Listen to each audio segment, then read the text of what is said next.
السلام علیکم قدرمنو دوستانو. د افغانستان 40 بچیان په 314 کلونو کې راغلي دي. له میرویس خان نیکه څخه نیولې بیا تر ملا محمد حسن اخوند پورې ټول درته معرفي کوو. له 1900 کال څخه بیا تر 2020 میلادي کال پورې او د 1070 څخه بیا تر 1400 هجري لمریز کال پورې ټول درته معرفي کوو. ویډیو تر اخره را سره وګورئ. که په دې چینل کې نوی یاست افغان خوشحال یوټیوب چینل هم در سره سبسکرایب کړئ. اول میرویس خان نیکه د 1900 څخه بیا تر 1915 پورې 8 کاله د افغانستان پاچا و.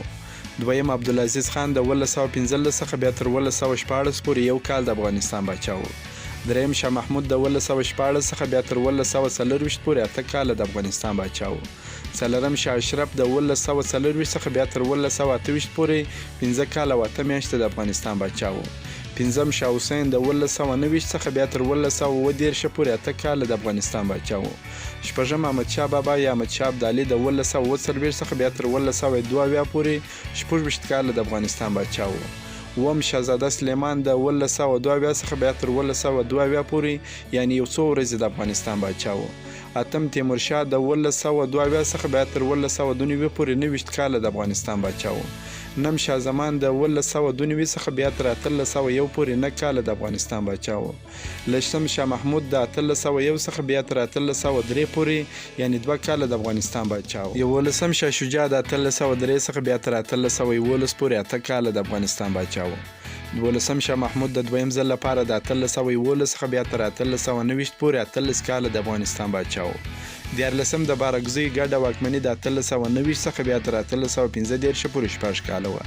14 امیر محمد اعظم خان د 1815 څخه بیا تر 1819 پورې 4 کاله د افغانستان پاچا و. 15 شاه شجاع د دویم ځل لپاره د 1819 څخه بیا تر 1842 پورې 3 کاله د افغانستان پاچا و. 14 امیر دوست محمد خان د 1843 څخه بیا تر 1863 پورې 10 کاله د افغانستان پاچا و. 15 امیر شیر علي خان د 1863 څخه بیا تر 1866 پورې 3 کاله د افغانستان پاچا و. 18 امیر محمد افضل خان د 1866 څخه بیا تر 1868 پورې 1 کال د افغانستان پاچا و. 19 امیر محمد اعظم خان د دویم ځل لپاره د 1868 څخه بیا تر 1888 پورې 1 کال د افغانستان پاچا و. 20 شیر علي خان د دویم ځل لپاره د 1888 څخه بیا تر 1890 پورې 11 کال د افغانستان پاچا و.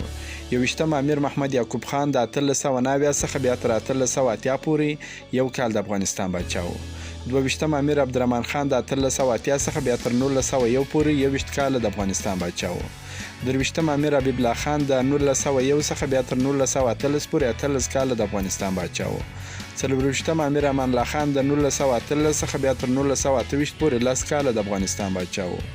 25 سردار عنایت الله خان د 1928 څخه بیا تر 1928 پورې 100 ورځې د افغانستان پاچا و. 26 امیر حبیب الله کلکاني د سکاو زوی د 1928 څخه بیا تر 1990 پورې 9 میاشتې د افغانستان پاچا و. 28 محمد نادر شاه د 1990 څخه بیا تر 1933 پورې 4 کال او 1 میاشت د افغانستان پاچا و. 28 محمد ظاهر شاه د 1933 څخه بیا تر 1923 پورې 19 کال او 8 میاشتې د افغانستان پاچا و. 29 سردار محمد داود خان د 1923 څخه بیا تر 1928 پورې 4 کال او 9 میاشتې د افغانستان پاچا و. 30 نور محمد ترکی د 1928 څخه بیا تر 1990 پورې 1 کال او 4 میاشتې د افغانستان پاچا و. 31 حافظ الامین د 1990 څخه بیا تر 1990 پورې 3 میاشتې او 12 ورځې د افغانستان پاچا و. 32 ببرک کارمل د 1990 څخه بیا تر 1988 پورې 14 کال او 4 میاشتې د افغانستان پاچا و. 33 حاجي محمد سمکنی د 1988 څخه بیا تر 1988 پورې یعنی 100 ورځې د افغانستان پاچا و.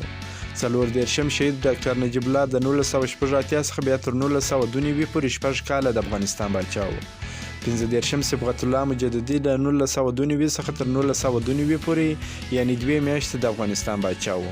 14 برهان الدین رباني د 1992 څخه بیا تر 1999 پورې 3 کال او 9 میاشتې د افغانستان پاچا و. 30 لا محمد عمر مجاهد د 1999 څخه بیا تر 2002 پورې 15 کال د افغانستان پاچا و.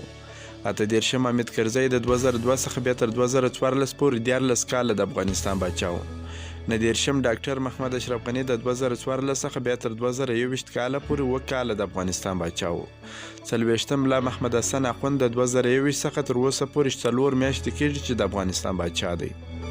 د داسې نورو تاریخي ویډیوګانو لپاره زموږ سره اوسئ. که مو دا ویډیو خوښه شوې دا ویډیو د خپلو ملګرو سره شیر کړئ او در سره لایک یې کړئ. که مو دا چینل نه وي سبسکرایب کړی دا چینل هم در سره سبسکرایب کړئ. د نور تازه معلوماتو لپاره هم زموږ سره اوسئ. تر بلې ویډیو پورې د الله په امان.